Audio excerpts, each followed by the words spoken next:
deportivo del Chapecoense es fiel muestra de la grandeza del espíritu que hace del fútbol suramericano el más apasionante del mundo.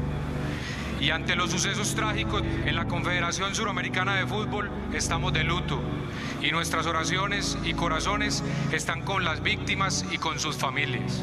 No olvidaremos la actitud del Atlético Nacional y de todos sus hinchas que pidieron que se concediera el título de campeón de la Copa Sudamericana al Chapecoense.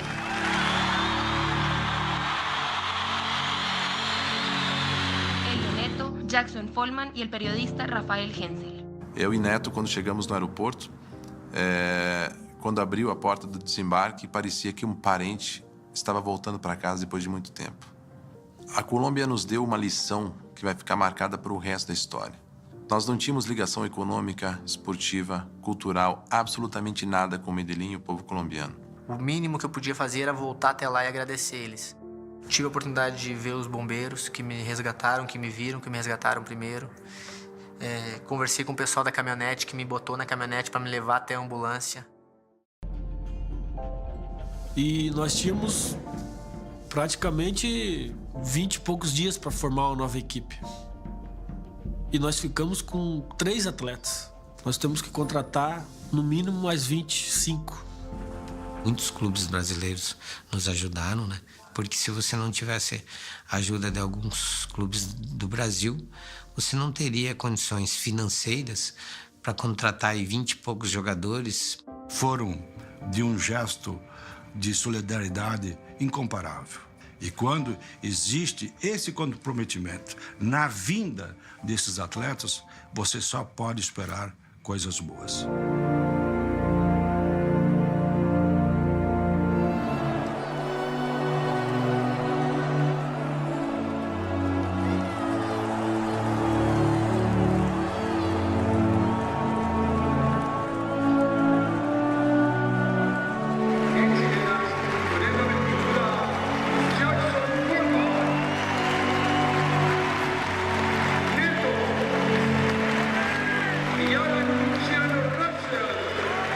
Na verdade, vai passar um filme na minha cabeça, né? Vou pensar em muita gente ali. Vou pensar nas pessoas que se foram, né? Vou pensar nos meus amigos, no Neto, no Follman, na minha família. Eu quero ser esse exemplo bom para as pessoas. Quero ser esse exemplo bom de superação, esse exemplo bom de vontade.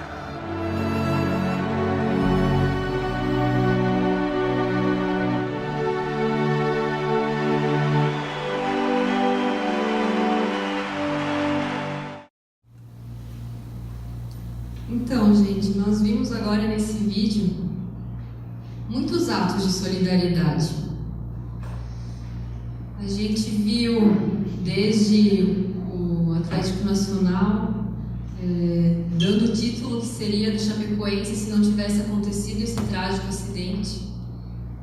Nós também vimos times brasileiros emprestando seus jogadores para que a Chapecoense pudesse continuar a competir.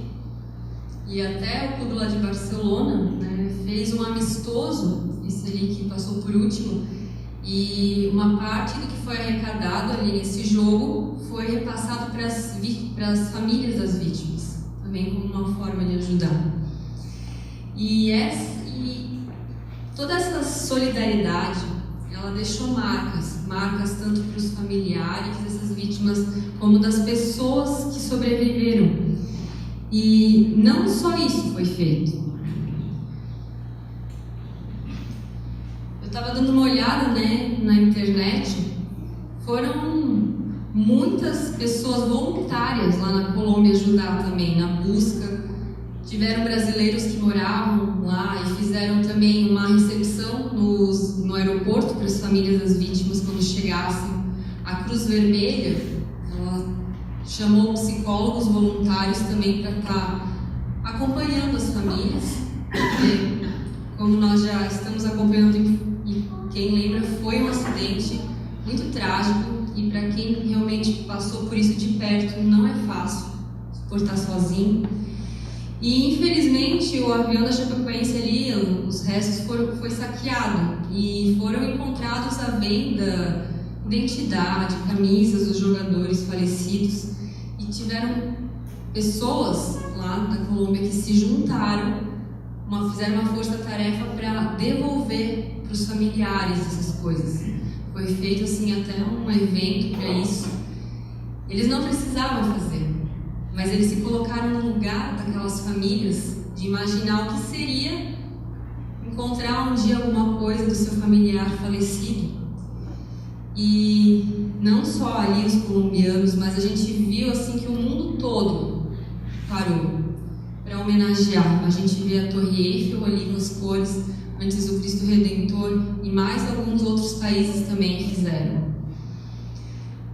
Esses atos não vão trazer quem foi de volta. Isso não tem como. Mas eles ajudam. O Rafael Hensel, que ele até escreveu um livro, foi um dos sobreviventes. Ele falou uma frase até que eu vou passar aqui para vocês. Eu sei como a solidariedade pode amenizar o sofrimento. Ele contou como ele recebeu muitas mensagens de incentivo no hospital. E ele até relatou ali que o médico dele, o anestesista, recebeu a família dele na casa dele. A esposa dele e o primo dormiam no quarto dos filhos do anestesista e os filhos dormiam na sala. Não precisava, As famílias iriam lá, poderiam ficar no hotel, mas o que a gente viu é que muitas pessoas abriram seus lares para essas famílias. E isso deixa marca. Isso fez toda a diferença para esses familiares aguentar esse período difícil na vida deles. E novamente, nós estamos falando de solidariedade. Ela prevê um ato de ajuda ao próximo sem esperar algo em troca. Agir com justiça e igualdade, não procurando alcançar benefício a si mesmo, possuindo empatia pelo sofrimento do outro.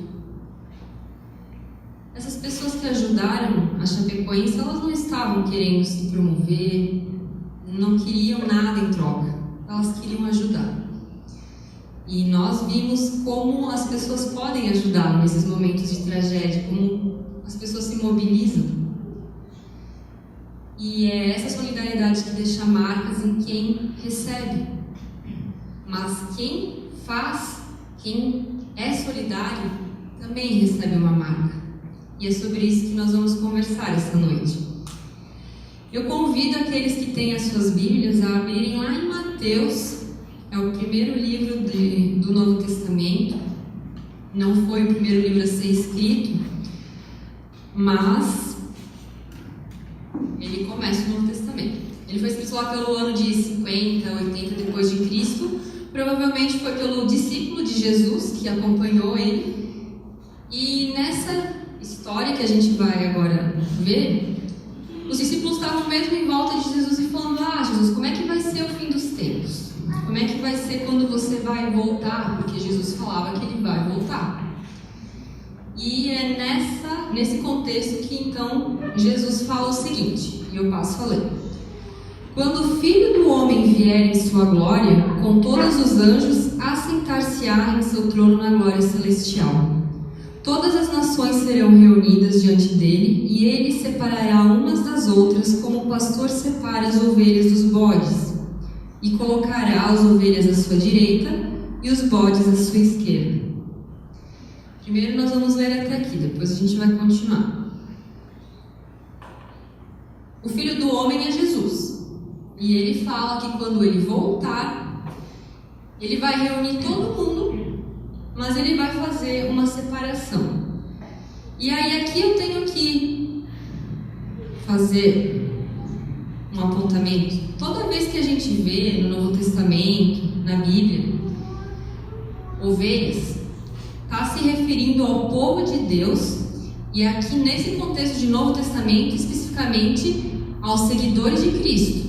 São aqueles que conhecem a Jesus. Jesus não é um desconhecido para eles. Então, ele fala que para um lado vai as ovelhas e para o outro os bodes. A separação, ela é, primeiro porque o pastor conhece as ovelhas dele, então ele já vai saber direcionar. Mas uma coisa bem marcante aqui é que, eu não sei se vocês concordam, mas as ovelhas e os bodes, eles são um pouco diferentes. Então, para um lado vai os bodes, para o outro vai as ovelhas. Eles têm uma diferença visível. E agora nós vamos continuar a leitura. Então, o rei dirá aos que estiverem à sua direita: venham benditos de meu Pai, recebam como herança o reino que lhes foi preparado desde a criação do mundo. Pois eu tive fome e vocês me deram de comer. Eu tive sede e vocês me deram de beber. Fui estrangeiro e vocês me acolheram. Necessitei de roupas e vocês me vestiram. Estive enfermo e vocês cuidaram de mim. Estive preso e vocês me visitaram. Então os justos lhe responderam: Senhor, quando te vimos com fome te demos de comer? Ou com sede te demos de beber? Quando te vimos como um estrangeiro e te acolhemos, ou necessitado de roupas e te vestimos? Quando te vimos enfermo ou preso e fomos te visitar? O rei responderá: digo-lhes a verdade, o que vocês fizerem a algum dos meus menores irmãos, a mim o fizeram. E o texto continua, não vou ler ele todo porque ele é uma repetição. A diferença é que daí então Jesus se dirige ao lado esquerdo, que ele chama de malditos.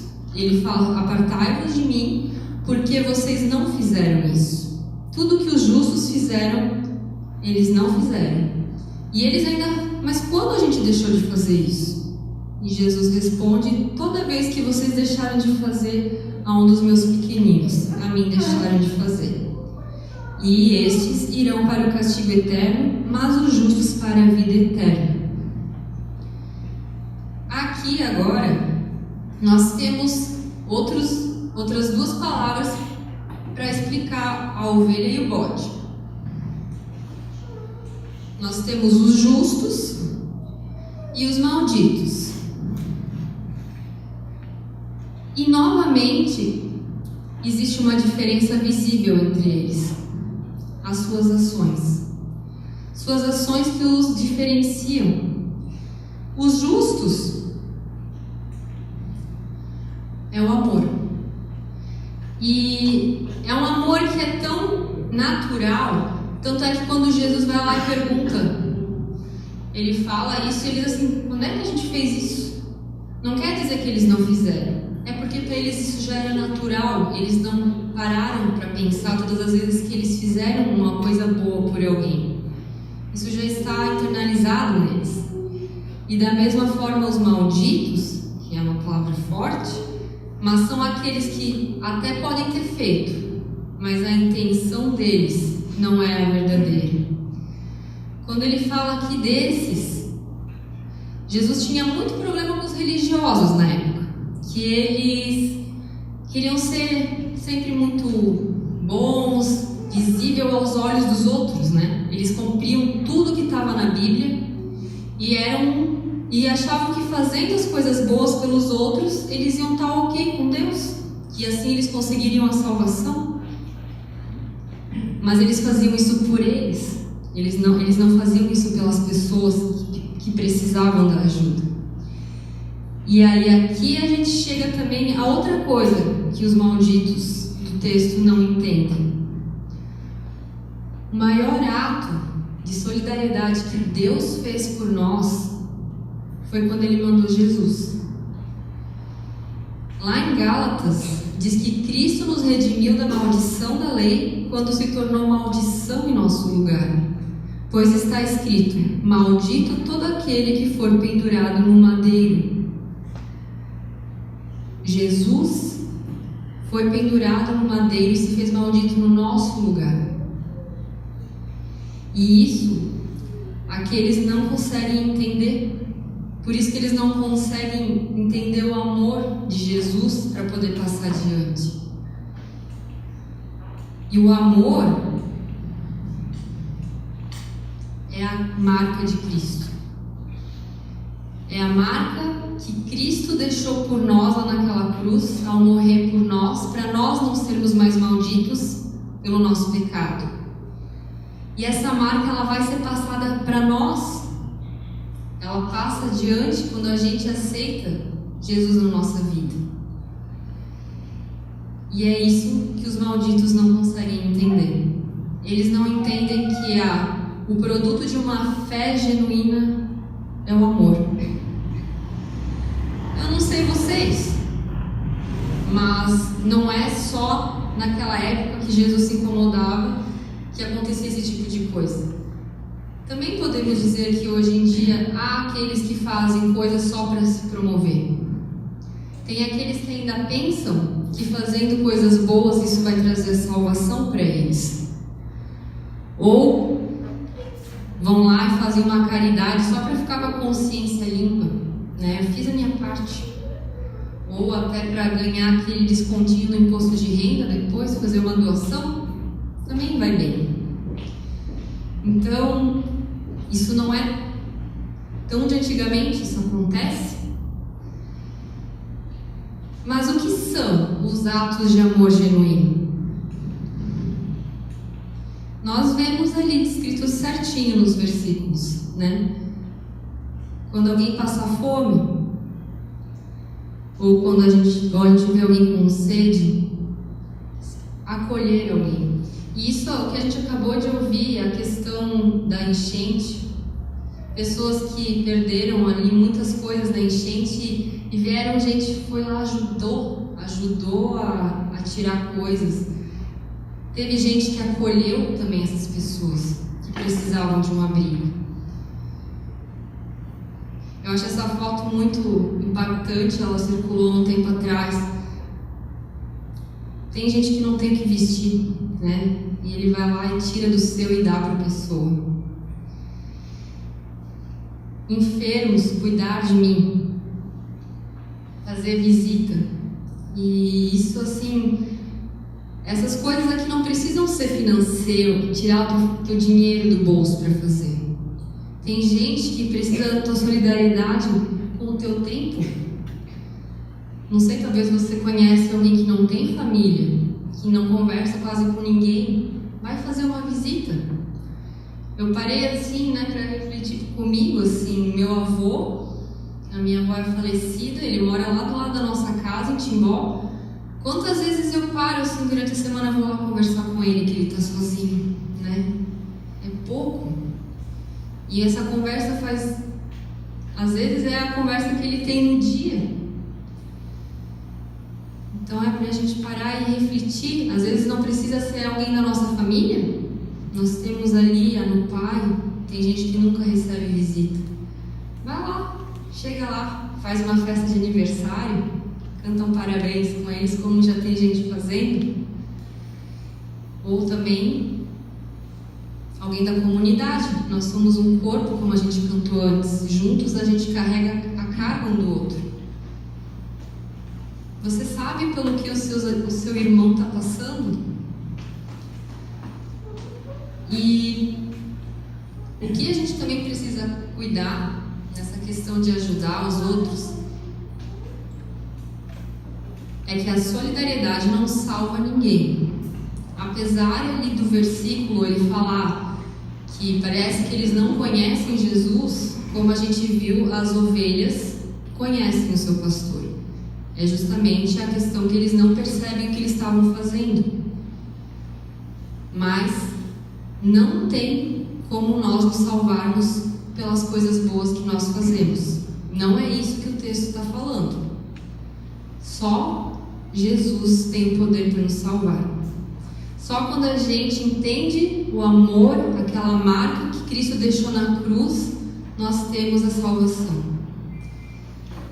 Mas tem o outro extremo, e que também acontece. Aqueles que acham, eu estou salvo, não preciso fazer nada. E realmente não fazem nada. Leem esse versículo, não preciso fazer nada. Mas o que nós lemos é que a indiferença, ela é incompatível com a fé. Esse texto de Tiago, que nós vamos ler agora, tem uma hora que ele fala assim: crê, até o diabo crê em Deus. Ele sabe quem é Deus. Mas o que nós fazemos com a nossa fé? E ele fala: se um irmão ou irmã estiver necessitando de roupas e do alimento de cada dia, e um de vocês lhe disser: vá em paz, aqueça-se e alimente-se até satisfazer-se, sem porém lhe dar nada, de que adianta isso? Assim também a fé por si só, se não for acompanhada de obras, está morta. Tem casos, eu não sei se vocês estão acompanhando, do incêndio lá na Califórnia, nos Estados Unidos. A última vez que eu vi, tinha 40 mil pessoas que tiveram que sair dos seus lares por causa do incêndio. Também é uma catástrofe que fazia muitos anos que não tinha uma coisa assim. São 40 mil pessoas que não têm onde morar. Nós aqui, nós não temos o que fazer de forma mais palpável por eles. A nossa oração é muito importante. E nós precisamos lembrar dessas pessoas. Mas o que está dizendo aqui, o que Tiago fala, é quando nós temos alguém perto da gente.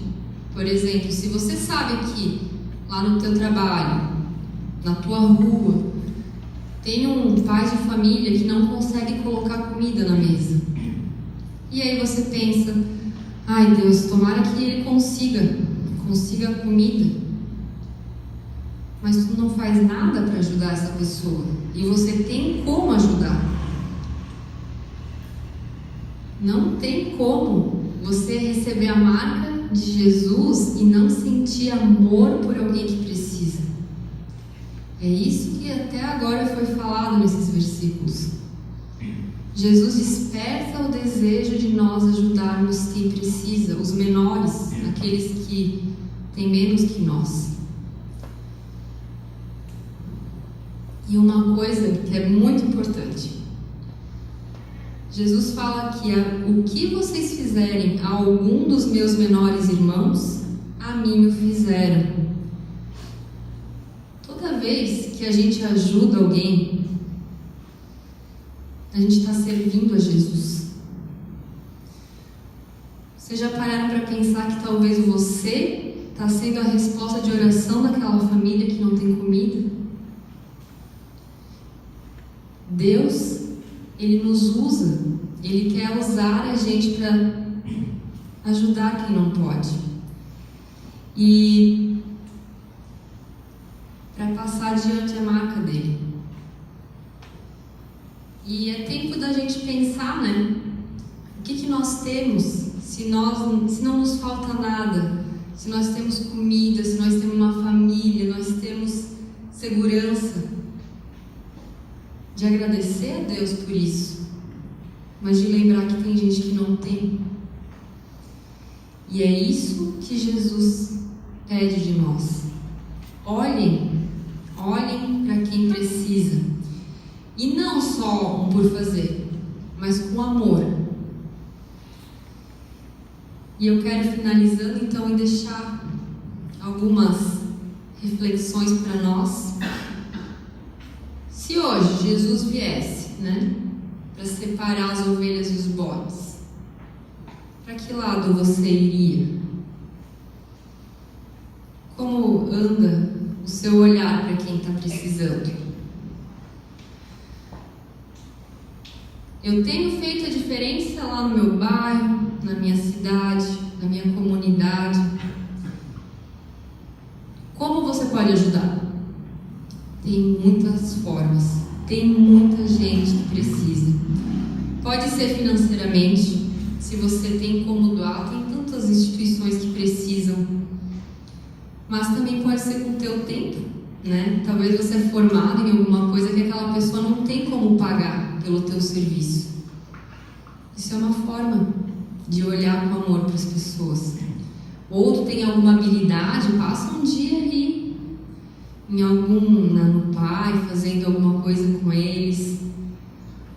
O que a gente pode dar assim de mais precioso é o nosso tempo, e que ele é recebido com muita gratidão.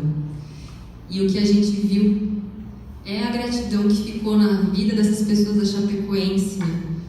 O Rafael, no livro dele, ele diz que a vida dele mudou e a forma como ele via as outras pessoas mudou totalmente. E como ele é grato. O que mais restou é gratidão. E que ele vai levar essas pessoas para a vida toda. Ele até voltou depois lá para agradecer. E por último, e essa é o que eu gostaria que vocês levassem para casa e pensassem. Você já parou para pensar que Deus quer te usar para responder a oração daquela pessoa que não tem o que você tem? Ele quer te usar. E Ele quer te usar como instrumento para ajudar quem não pode, para passar a marca de Cristo adiante. Vamos encerrar com oração? Oh Deus, muito obrigada, Senhor. Obrigada, primeiramente, por tudo que cada um aqui pode ter, que nós temos, que vem tudo de Ti, e nós somos gratos por isso. Mas queremos colocar diante de Ti, Senhor, quando a gente não tem olhar, quando não percebe aqueles que talvez não tenham o que nós temos. Esteja realmente abrindo nossos corações para a gente chorar com os que choram, para nós. Queremos realmente fazer a diferença e levar o Teu amor adiante, Senhor. Tem tanta gente nesse mundo que precisa, tem lugares tão afastados de pessoas que passam por tanta fome. Nós também podemos orar e devemos orar por eles, colocamos essas pessoas nas Tuas mãos, mas que tenham gente que se mobilize para fazer algo concreto, que os nossos atos sejam atos genuínos a partir da fé que nós temos em Ti, ó Deus. Em nome do Teu Filho Jesus que oramos. Amém.